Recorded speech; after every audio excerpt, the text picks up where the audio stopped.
Continue करते हैं हमारे लास्ट चैप्टर से। इस चैप्टर में हम सबसे पहले ये देखते हैं हम जावा में अपनी कस्टम एक्सेप्शन कैसे बना सकते हैं। मेरे पास यहाँ पे एक फंक्शन है वैलिडेट एज। सो वैलिड एज है 18। अगर 18 से कम हुई तो हम इनवैलिड एज एक्सेप्शन थ्रो करेंगे। ये हमारी कस्टम एक्सेप्शन है जो अभी तक एग्जिस्ट नहीं करती। चलिए हम ये वाली एक बार एक्सेप्शन बनाते हैं, फिर देखते हैं ये काम कैसे करती है। सो कस्टम एक्सेप्शन बनाने के लिए सबसे पहले हम एक क्लास बनाएंगे सेम नाम की, जिसकी हमें एक्सेप्शन बनानी है। तो हम बनाएंगे एक क्लास इनवैलिड एज एक्सेप्शन। अब कोई भी अगर आपको जावा में एक्सेप्शन बनानी है तो वो एक्सटेंड करेगी एक्सेप्शन क्लास को। ठीक है, ये हम बना रहे हैं चेक्ड एक्सेप्शन। अनचेक्ड एक्सेप्शन कैसे बनाते हैं वो हम आगे देखते हैं। वापस आते हैं अपनी मेन क्लास में। हमने जो एक्सेप्शन बनाई थी वो इंपोर्ट करते हैं। अब यहाँ पे आपको एरर दिख रहा है एक, वो क्या कहता है, अनहैंडल्ड एक्सेप्शन। हमने कौन सी एक्सेप्शन बनाई थी? हमने चेक्ड एक्सेप्शन बनाई थी। अब हमें उसे हैंडल करना पड़ेगा। ठीक है, तो हैंडल करने के लिए जैसे हमने लास्ट चैप्टर में पढ़ा था, हम क्या करेंगे, इसको ट्राई कैच में सराउंड करेंगे। ये बन गई आपकी कस्टम एक्सेप्शन। चलिए इसके टिप्स एंड ट्रिक्स देखते हैं। एक बार अपने कोड को रन करके देखते हैं। मैं यहाँ पे अभी के लिए एज कर देता हूँ 17। अब ये एक्सेप्शन थ्रो करेगा। हम क्या प्रिंट करा रहे हैं? हम स्टैक ट्रेस को प्रिंट करा रहे हैं। तो हमारा यहाँ पे स्टैक ट्रेस प्रिंट हो गया। चलिए नेक्स्ट चीज देखते हैं। मैं यहाँ पे प्रिंट कराता हूँ एक्सेप्शन डॉट गेट मैसेज। अब एक बार इसको रन करके देखते हैं। अब ये प्रिंट कराएगा नल। ये नल क्यों है? चलिए वो देखते हैं। लास्ट चैप्टर में हमने देखा था जब हम एक्सेप्शन थ्रो करते हैं, जैसे मैं न्यू एक्सेप्शन थ्रो करता हूं, हम मैसेज कहाँ पे पास करते हैं? उसके कंस्ट्रक्टर में।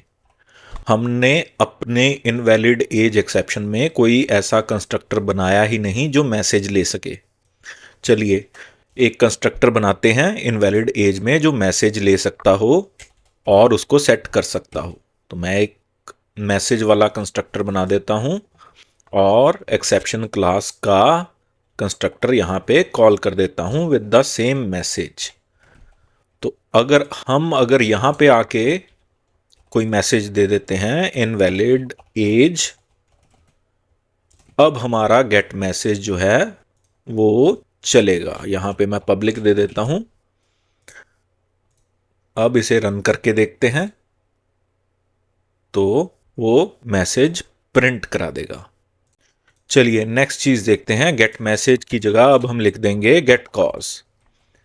अब हम इसे रन करते हैं तो आपको पता ही है नल आएगा, क्योंकि हमारा कोई ऐसा कंस्ट्रक्टर एग्जिस्ट ही नहीं करता जो कॉज लेता हो। ठीक है, तो चलिए एक बार एक्सेप्शन क्लास में जाके देखते हैं। हमारे पास एक कंस्ट्रक्टर था एक्सेप्शन क्लास में जो कॉज लेता है।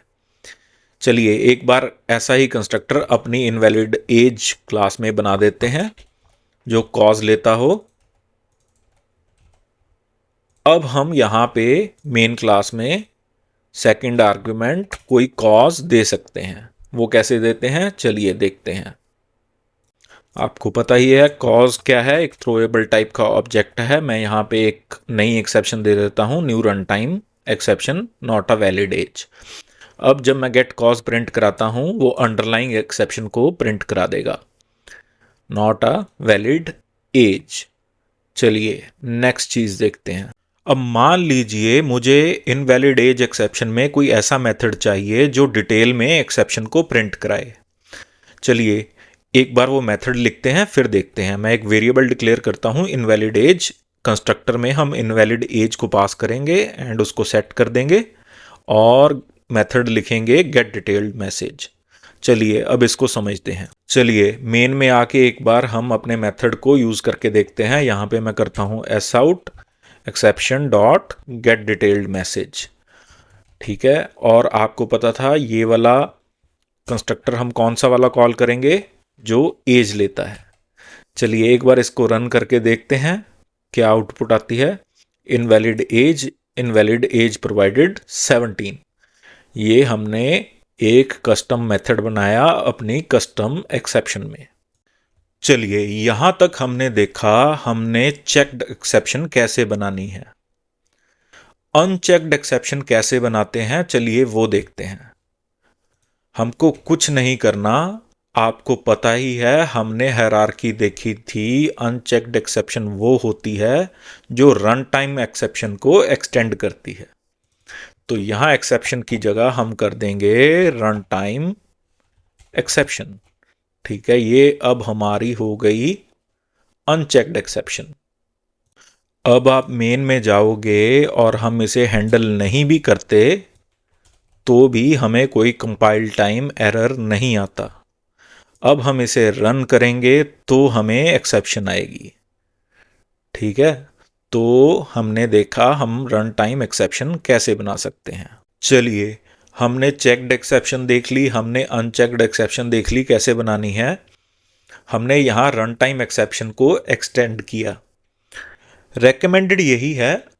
अब जैसे हमने बनाई इनवैलिड एज एक्सेप्शन, अगर जावा में इसके आसपास मिलती जुलती कोई सिमिलर एक्सेप्शन है आप उसे एक्सटेंड करें। अब जैसे इनवैलिड एज एक्सेप्शन है, इससे मिलती जुलती जावा में है इल्लीगल आर्ग्यूमेंट एक्सेप्शन। ठीक है, अगर हम इसको जाके देखें ये रन टाइम एक्सेप्शन को ही एक्सटेंड कर रही है, तो ये सेम ही काम करेगी क्योंकि ये ऑलरेडी रन टाइम एक्सेप्शन को एक्सटेंड कर रही है। तो हम इसे रन करके देखते हैं, ये सेम ही काम करेगी। इस चैप्टर में इतना ही। नेक्स्ट चैप्टर में हम यहीं से कंटिन्यू करेंगे। वीडियो अच्छी लगे तो लाइक शेयर सब्सक्राइब जरूर करें। Thank you.